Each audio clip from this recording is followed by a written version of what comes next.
Bonjour. Hello. Hola. Marhaba bikoum. Sur le fil, Le podcast d'actu de l'AFP. des nouvelles choisies pour vous sur notre fil info. La France pourrait-elle devenir un des Eldorado du lithium en Europe ? Dans le Massif central, un gisement potentiellement très important nourrit espoir économique et inquiétude environnementale. Pour certains, ce minerai est le pétrole du XXIe siècle, un nouvel or blanc. Car il est indispensable à la fabrication des batteries rechargeables pour les voitures électriques, sur lesquelles le secteur des transports mise pour se décarboner. On est sur un site exceptionnel, ça fait pas de doute. Moi j'aime bien parler un petit peu de montagne magique. Il y a vraiment de la colère, le sentiment d'être pris pour des idiots. Localement, les résistances sont vives, car si les voitures qui roulent à l'électrique sont souvent présentées comme propres et vertueuses, l'extraction du lithium, elle, est extrêmement énergivore et nécessite de grandes quantités d'eau, une ressource de plus en plus rare. Pour en savoir plus, j'ai appelé Céline Castella, journaliste de l'AFP à Clermont-Ferrand qui s'est rendue sur le site de la mine. Sur le fil. Le site de Beauvoir, dont on parle, est situé à Échassières. C'est une commune de plus de 300 habitants, située dans le sud-ouest de l'Allier, à la limite du Puy-de-Dôme. On peut imaginer une colline creusée par une grande carrière blanchâtre. C'est la couleur du kaolin. Et c'est sous cette carrière que se trouve le gisement de granit qui contient le lithium. Ce gisement de granit, c'est comme un énorme rocher souterrain. Et c'est dans ce rocher que se trouve le précieux lithium.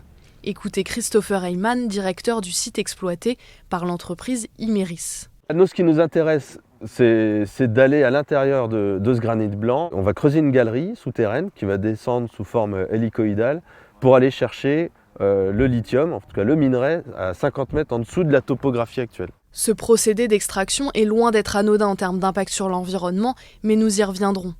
Imerys, la multinationale française qui exploite déjà la mine de kaolin, estime qu'il y aurait de quoi produire de l'hydroxyde de lithium pour 700 000 voitures électriques par an, pour au moins 25 ans à partir de 2028. À partir de 2015, avec notamment l'explosion de la demande pour la transition énergétique, là on s'est rappelé qu'il y avait bien du lithium ici, donc là on a relancé les sondages pour caractériser le gisement. La taille estimée de ce gisement de lithium pourrait propulser la France parmi les premiers pays européens. Dans le monde, c'est au Chili, en Australie et en Argentine où se situent les plus grosses réserves connues. C'est l'un des plus importants au niveau européen et d'après les chercheurs, la France se situe très bien. Et il faut savoir qu'on exploite déjà du lithium dans d'autres pays comme le Portugal et on trouve aussi du lithium en Serbie, en Autriche, en Finlande, en Espagne. En France, un premier gisement a déjà été exploité par le passé dans le Limousin pour faire du carrelage. Mais d'autres sites pourraient être explorés. On en trouve d'autres gisements dans les anciens massifs, comme le massif central, le massif armoricain, et sous forme de saumure, c'est-à-dire dans les flux chauds souterrains salés, comme en Alsace ou dans le massif central. Le marché du lithium est très prometteur et en pleine expansion, malgré des prix à la tonne assez volatiles. Le précieux métal contenu dans le minerai va devenir indispensable pour répondre aux objectifs que l'Union européenne et certains pays dans le monde se sont fixés pour réduire les émissions de CO2. Entre 2017 et 2022, la demande de lithium dans le secteur de l'énergie a triplé et le marché des métaux rares liés à la transition énergétique a doublé, atteignant 320 milliards de dollars, selon l'Agence internationale de l'énergie. La demande en Europe pour les batteries dites lithium-ion qui équipent les véhicules électriques devrait être multipliée par 10 d'ici 2030. À cela s'ajoute que la France souhaite sortir de sa dépendance vis-à-vis de la Chine et que les véhicules thermiques seront interdits à la vente en 2035 en Europe. Donc le projet d'Imerys, cela correspond à 35% de l'objectif fixé par le président de la République. L'objectif fixé par Emmanuel Macron dont parle Céline, c'est que la France soit autonome en production de batteries d'ici à 2027 pour fournir son importante industrie automobile et entrer dans la compétition mondiale.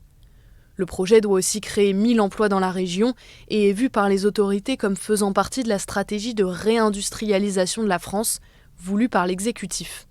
Écoutez Pascale Trimbach, préfète de l'Allier. C'est un enjeu fondamental pour la stratégie énergétique de la France. Nous y travaillons tous ensemble, l'État, les collectivités territoriales, main dans la main, pour pouvoir faire avancer ce projet. Mais si les véhicules électriques sont souvent présentés comme propres et vertueux, l'exploitation du lithium et des métaux rares essentiels dans leur fabrication l'est beaucoup moins. Pour extraire le lithium des roches, il faut d'abord les broyer. De l'eau est ensuite ajoutée pour former une pâte qui sera placée dans un réservoir où de l'injection d'air permet de séparer le lithium de la roche. Après filtration, la poudre de lithium obtenue est encore raffinée. Pour cela, elle est chauffée jusqu'à 1000 degrés et des produits chimiques et de l'eau sont encore ajoutés. Ce processus est donc extrêmement coûteux, très énergivore et nécessite une énorme consommation d'eau. Imerys estime à plus d'1 million de mètres cubes les besoins en eau chaque année. Au niveau local, les principales inquiétudes, c'est l'usage de l'eau. À l'heure du réchauffement climatique, ce point suscite des interrogations. Et puis, une association locale s'inquiète plus spécifiquement pour une forêt à proximité qui s'appelle la forêt des Colettes, qui a déjà été fragilisée par la sécheresse de ces dernières années. Elle est belle, cette forêt enneigée, presque.